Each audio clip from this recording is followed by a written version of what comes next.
This evening we're continuing our overview of the New Testament book titled Acts. And here in Acts chapter 25 we find Paul. He's still under house arrest there in the port city of Caesarea. It'll help us to remember that in our study last week we learned about the day when Paul stood trial before a Roman governor named Felix. And though there was insufficient evidence to actually convict Paul, Governor Felix, he decided to leave Paul under house arrest there in Caesarea until the commander who arrested him could come and testify for or against him. Well, then at the end of chapter 24, we learn that 2 years passed by and Paul was still a prisoner there in Rome. I guess Commander Lysias never showed up. Not only that, but at the end of chapter 24, Luke also informs us there in the final verse of chapter 24, that after those 2 years passed by, Paul watched as a man named Porcius Festus succeeded Felix, and Felix, wanting to do the Jews a favor, ended up leaving Paul bound in jail. Now, just imagine for a moment. You found yourself detained and arrested simply because of some false accusation. And then after 2 years of being under house arrest, you watch the Roman ruler who could have released you from prison leaving only to be replaced by another man who has no clue about your case. What would you do? Would you stress out? Would you freak out? Would you go off? Or would you cry out to the Lord? As we consider the situation that Paul found himself in, we're going to spend our time this evening considering the way in which Paul was learning how to patiently wait on the Lord.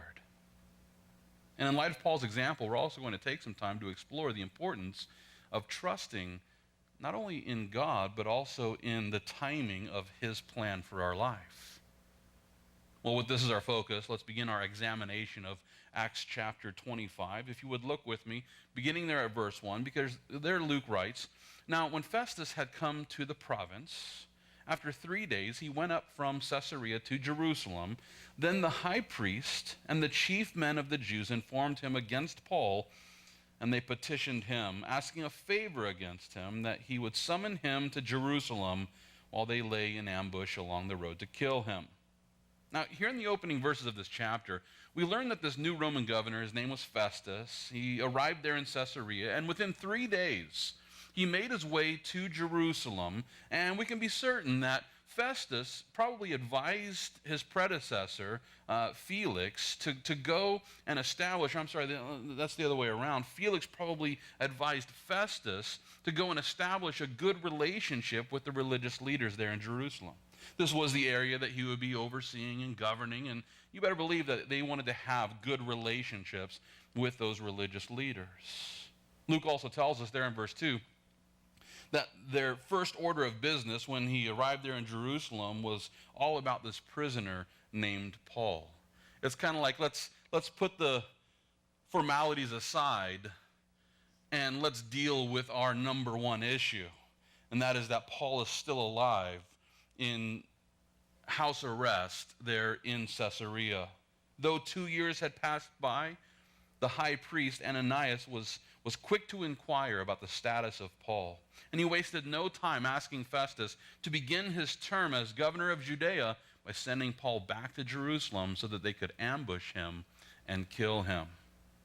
Now, as we consider the nature of this favor, and as we examine the goal that Ananias had to seek help from Festus to ambush and kill Paul, we must not fail to note that the high priest of Israel was actually attempting to pervert justice, while this uncircumcised Roman governor actually took a stand for doing what was right. As a matter of fact, let's take a moment to consider Festus' response, which is found right here in our text. If you would look with me there at verse 4. There, Luke tells us that Festus answered that Paul should be kept at Caesarea and that he himself was going there shortly. "Therefore," he said, "let those who have authority among you go down with me and accuse this man to see if there is any fault in him." Now, here in these verses, we find this Roman ruler, he's actually taking a stand for true justice. And he did this by informing Ananias that Paul was going to receive a fair trial. He's basically saying, look, I'm not going to send him to Jerusalem so you guys can ambush and kill him. I'm not going to do that. Sort of seems to me here that Festus, in his response, he was allowing Ananias to save face by kind of ignoring what he had said. He's not saying, I thought you were a religious leader here and you want to ambush him and kill him? What kind of religious leader are you? He didn't take that position.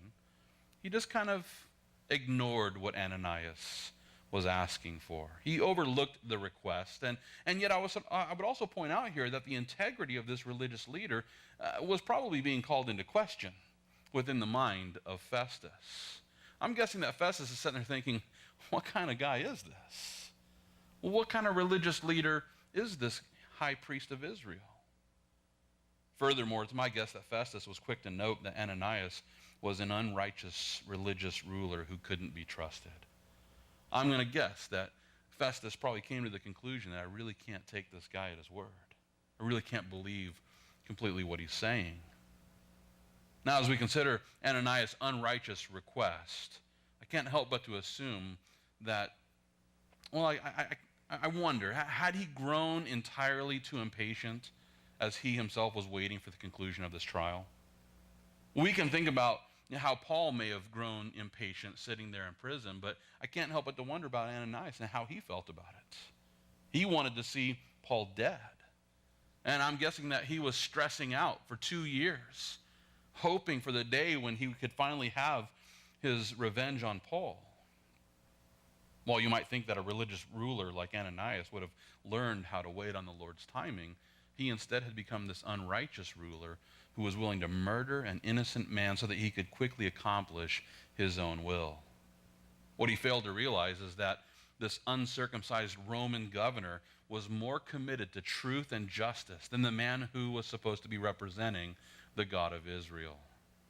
From this, we should take a moment to consider the way in which our witness could be quickly damaged whenever we, Christian, impatiently attempt to employ an unrighteous solution to solve an uncomfortable situation that we're attempting to control.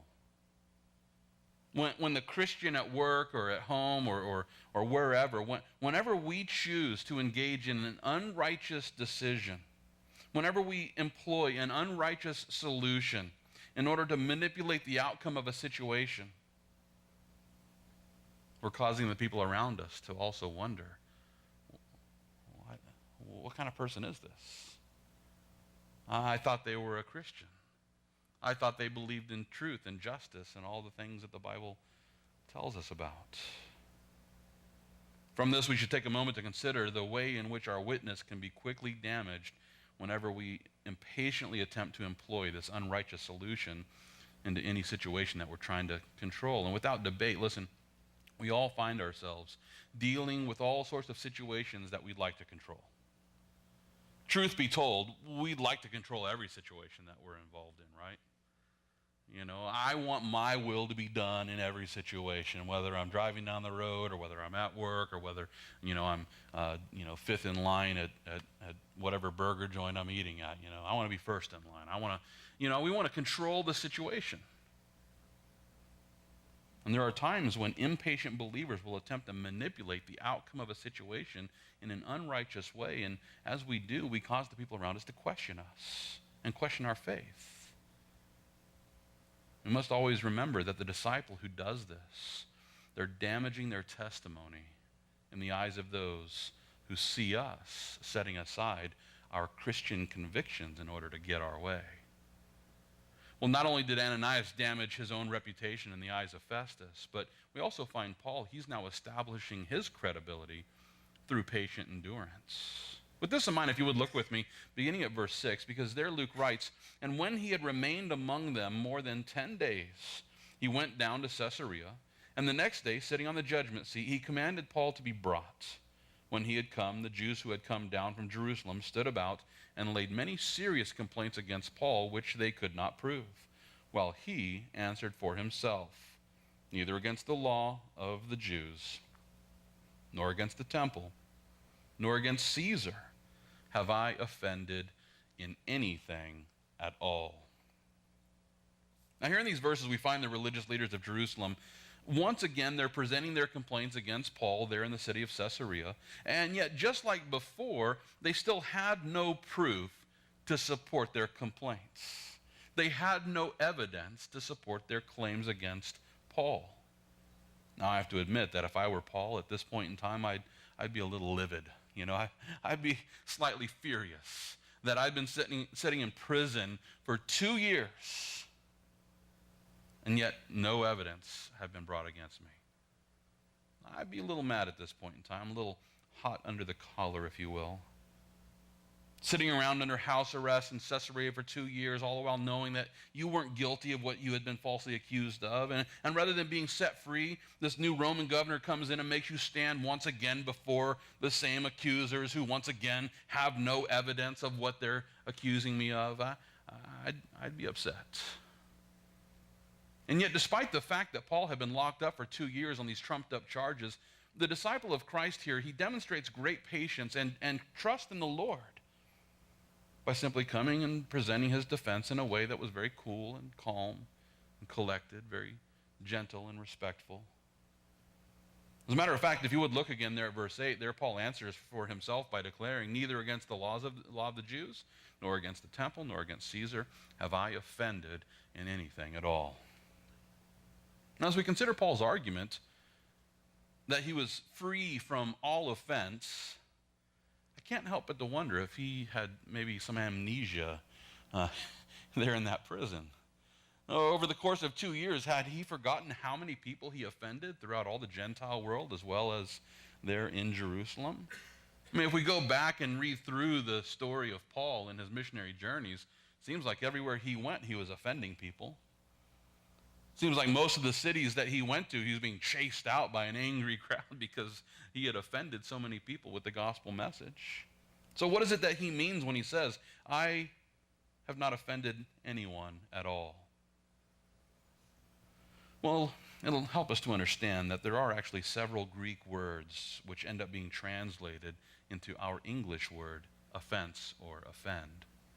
For example, it's in Galatians chapter 5, verse 11, where Paul refers to the offense of the cross. In this context, the original Greek word, it's scandalon. It refers to something that would cause others to stumble. And there should be no doubt in our minds that Paul was preaching the message of the cross, which was an offense or a stumbling stone to those who couldn't receive it. And so clearly, Paul had caused offense. He had caused a scandalon throughout all the land. Another Greek word which is translated into our English word offense, it's found in 1 Corinthians chapter 10, verse 32. This is where Paul declares, give no offense, either to Jews or to the Greeks or to the church of God. This time, the Greek word is aproskopos, which was used to refer to any person who would lead others astray. And so Paul's telling the Christians there in Corinth to avoid offending people, meaning, hey guys, make sure that you're not leading anyone astray. This brings us to a third Greek word which is translated to our English word offense. And this is the Greek word hamartano, which simply speaks of any sin which violates the law of God. This is the word that Paul was using here in our text tonight. With this in mind, notice with me again there in verse 8. There Paul declares, neither against the law of the Jews, nor against the temple, nor against Caesar have I offended, hamartano, sinned in anything at all. I have not sinned in the way that they claim that I've sinned. Paul wasn't claiming to be sinless, but rather he was claiming to be innocent of the accusations that they were making against him. And he's saying, hey, I haven't sinned in the way that you're claiming. I haven't sinned against the law of the Jews, I haven't sinned against the temple, and I haven't sinned against Caesar. In this sense, and with this word, he could truly insist that he had avoided the offense of sin that he was being accused of, while yet at the same time having been a person who had offended many, many people in a very scandalon sort of way. Though his accusers still had no offense to support their complaints, Paul was presenting his defense here without being overly defensive. He wasn't screaming at these people. He wasn't arguing with them. He wasn't being offensive. He's just saying, hey, these are the facts. They're claiming I did all these things. I didn't do those things. Show the evidence if you can. In this way, he didn't seem to be upset with the court. He didn't seem to be impatient with his accusers. Paul just seemed to be content that he had yet another opportunity to give his defense for his innocence. As I consider this show of content, I guess I should put it like this. As I consider the way that Paul just seemed to be content with his lot in life, I can't help but to think about something that he wrote in Philippians chapter 4. If you would hold your place here in Acts 25, turn with me to Philippians chapter 4. And as you make your way to Philippians 4, I want to remind you that the book of Philippians, which was originally written to the Christians in Philippi, this is actually one of Paul's prison epistles. And while many scholars believe that this letter was penned while he was imprisoned in Rome, I'm going to assume that the text here reveals the same attitude that Paul had there in Caesarea. With this as our focus, if you would look with me there at Philippians chapter 4, I want to begin reading at verse 11. There Paul declared, "Not that I speak in regard to need, for I have learned in whatever state I am to be content. I know how to be abased. In other words, I know how to have nothing. And I know how to abound, or I know how to have a lot. Everywhere and in all things I have learned both to be full and to be hungry, both to abound and to suffer need. I can do all things through Christ who strengthens me." Now here in these verses we find this man who learned how to be content with God's will, whatever it was. If it was God's will for him to have plenty, then he was content with that. If it was God's will for him to be hungry, then he was content with that. If it was God's will for him to spend his final years in prison, he was content. He was willing to suffer in that way, according to God's will. He learned how to be content in every situation because he realized that Christ could strengthen him to accomplish whatever the Lord was calling him to do. You see, when Paul says, "I can do all things through Christ who strengthens me," he's not saying, "Hey, I can jump over, a 12-story building." That's not what he's saying. He's saying, "Hey, Christ is going to strengthen me to do whatever he's calling me to do." And that's what he believed. And so he could stand before his accusers and just once more give his defense after sitting in prison for 2 years on trumped-up charges and just have the peace to know that, hey, if this is God's will for me, I'm content. And if this is where God has me, I'm content. Based on this, it seems reasonable to assume that his defense there in Caesarea was presented in this respectful way as he set out to honor his Savior. And based on this, it seems obvious to me that Paul wasn't attempting to manipulate the situation before him. He wasn't trying to control the outcome of this trial with sinful solutions. No, instead he simply presented the truth, all the while remaining content with whatever God's sovereign plan was. In this way, I would just encourage all of us to learn how to be content with God's will, whatever it is.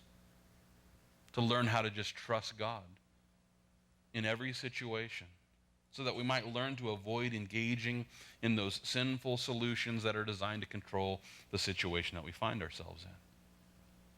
Because if we aren't content with the situation that we find ourselves in, and if we don't really believe that God's going to work it out for our good, then what do? We start trying to manipulate it. We start trying to force our will upon it, and that eventually leads us to sin. So just learn how to be content.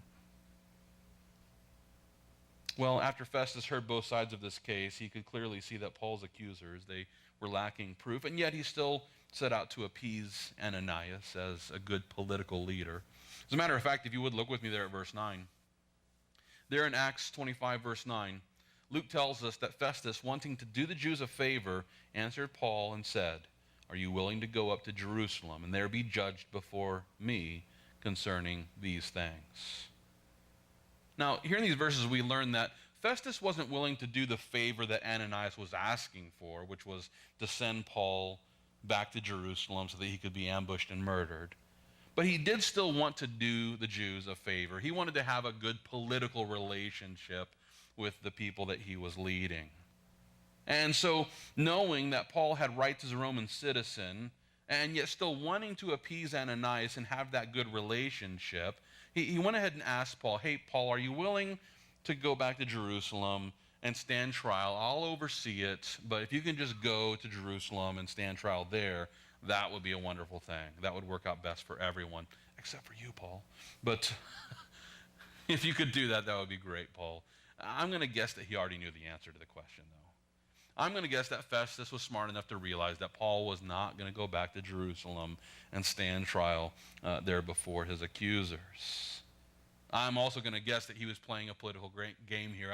I'm going to guess that he was posing this question in the ears of Ananias so that he could say, hey, Ananias, I tried. I did my best to get Paul back in Jerusalem, but he wasn't willing, and he has rights as a Roman citizen. Well, Paul knew that there was no way that he would receive a fair trial back in Jerusalem, and so he appealed to his rights as a Roman citizen. In order to prove my point, look with me beginning at verse 10. There Luke writes, so Paul said, I stand at Caesar's judgment seat where I ought to be judged. To the Jews I have done no wrong, as you very well know. For if I'm an offender or have committed anything deserving of death, I do not object to dying. But if there is nothing in these things of which these men accuse me, no one can deliver me to them. I appeal to Caesar. Then Festus, when he had conferred with the council, answered, you have appealed to Caesar you shall go. Now here in these verses we find Paul, he's appealing to his rights as a Roman citizen by appealing to Caesar. And Paul was quick to point out that he wasn't opposed to being punished if he was guilty. He wasn't opposed to even being executed if he had done something deserving of execution. But he wasn't going to just sit idly by and allow the high priest of Israel to punish him for pointing people to the promised Messiah, Jesus Christ. He wasn't going to, be accused falsely in this way, and he wasn't just going to sit back and let this injustice roll over him. So he appeals to Caesar. And as we consider the way in which Paul was on his way now to stand before Caesar, we must not fail to remember the promise that the Lord made concerning Paul and his ministry. Remember, it was in Acts chapter 9 when the Lord revealed that Paul was this chosen vessel who would be sent to bear the name of the Lord before Gentiles, before kings, and before the children of Israel. That was the basic outline for Paul's ministry. I should point out that this prophecy was given sometime around 34 AD, and now here it was, 25 years later. It's 25 years down the road. And while it's true that during those 25 years, Paul had proclaimed the name of the Lord to the Jews and to the Gentiles alike, he was finally now about to accomplish the final portion of this prophecy as he proclaimed the name of the Lord before kings. In order to prove my point, let's continue to make our way through our text tonight. If you would look with me there at verse 13, there Luke writes, and after some days, King Agrippa and Bernice came to Caesarea to greet Festus. Now, it'll help us to understand that King Agrippa was the son of Herod Agrippa I. And not only that, but he was also the king of a place called Chalcis, which was a small kingdom just north of Judea. And though he wasn't the king of Judea, he was the king of this small area just north of Judea, but he had also been appointed as the curator of the temple there in Jerusalem.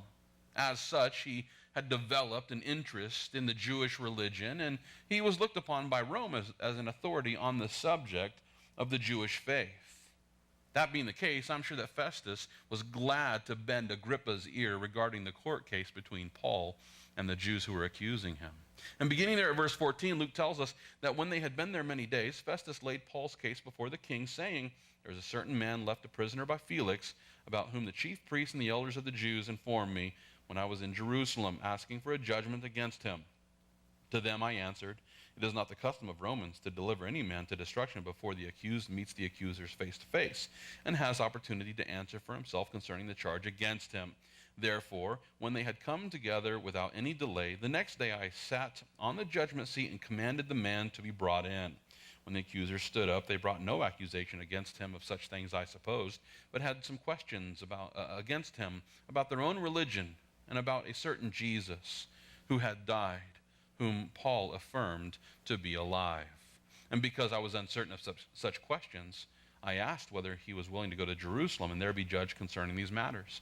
But when Paul appealed to be reserved for the decision of Augustus, I commanded him to be kept till I could send him to Caesar." Then Agrippa said to Festus, "I also would like to hear the man myself tomorrow."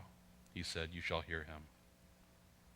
Well, here in these verses, Luke is telling us about this guy, King Agrippa, and how he was very intrigued by this case. Remember, he was the curator of the temple and very interested in the Jewish religion. And so he wanted to hear more about what Paul was saying. He wanted to know more about Jesus, who had died, and yet Paul was affirming was alive again. I'm going to guess that Festus was still a bit confused about all these things. He had just come into Caesarea, and all this was kind of put in his lap. And I'm guessing that he's thinking, oh, here's King Agrippa. He's an expert on Judaism, and he could probably clear up a lot of this for me. And so he was happy to bring King Agrippa in and tell him the story. And King Agrippa was like, hey, I want to hear from the horse's mouth. I want to hear what Paul has to say. The fact is, though, we have to remember, Paul's ministry was all about reaching the Jews and the Gentiles, and according to the Lord, also kings. And now we see this being fulfilled right here in our text. As a matter of fact, look with me there at verse 23. Luke tells us that it was the next day when Agrippa and Bernice had come with great pomp and had entered the auditorium with the commanders and the prominent men of the city. At Festus' command, Paul was brought in. Now, we'll read more about what Paul says to Agrippa in our study next week. But here we find Paul being brought in before King Agrippa. And there at verse 24, Festus said, "King Agrippa and all the men who are here present with us, you see this man about whom the whole assembly of the Jews petitioned me, both at Jerusalem and here, crying out that he was not fit to live any longer. But when I found that he had committed nothing deserving of death, and that he himself had appealed to Augustus, I decided to send him. I have nothing certain to write to my Lord concerning him. Therefore, I have brought him out before you, and especially before you, King Agrippa, so that after the examination has taken place, I may have something to write. For it seems to me unreasonable to send a prisoner and not to specify the charges against him." Here we find Festus just fully admitting, hey, I don't have a clue what's going on here. Can someone clear this up for me? And so he's asking King Agrippa to come in and bring his knowledge and his wisdom about Judaism and to clear this up so that he could write down the proper accusations. He was hoping that King Agrippa would clear it all up before he sent Paul to Rome to stand before Caesar. But what this means is that Paul would not only stand before King Agrippa right here in our text, and we'll read more about that next week, but we also learn that Paul was being sent to stand before the most powerful man in the entire world at this point in time. Paul was being sent to stand before Caesar. In light of this, I would point out that it took 25 years for the Lord to fulfill that vision that he gave Paul at the time of his conversion. It took 25 years for the Lord to take him to reach the Jews and the Gentiles, and then finally to stand before kings. 25 years went by. And throughout that span of 25 years, Paul patiently waited upon the Lord. Paul patiently walked through every open door. Paul spent that 25 years allowing the Lord to guide him into every ministry opportunity. And based on his example, I would encourage every Christian here to learn how to be content as you patiently wait on the Lord's timing. It's such an important lesson that we can find here in our text tonight. Paul presents us with a perfect picture of a man who waited on the Lord's timing. We didn't see him 10 years into the ministry. Well, I thought you said I was going to stand before kings, and I give up. No, he continued to take every opportunity to accomplish the ministry of the Lord until the Lord fulfilled the vision that he had for Paul. In this way, we too need to learn how to wait on the timing of the Lord. This is a difficult thing to do, especially in this world where everything happens at the speed of light. Our food is fast, our mail is sent and received electronically now. And we refer to the old school way as snail mail. Snail mail, we're going to type a text real quick. It's just speed of light. We need it now. Our entertainment is downloaded on demand. I mean, I remember, back in the 90s trying to download something. It's just kind of like wait 5 hours and later on you'll get to hear one song, and now it's like 20 songs in 1 minute. This computer's so slow. We want it now. We think everything has to happen now, and we live in this world that trains us to believe that everything should be instant. Instant soup isn't fast enough for us. We've been trained to think in this way of instant gratification, that whatever I want, I should be able to get it now. I need a drone to drop off my package from Amazon.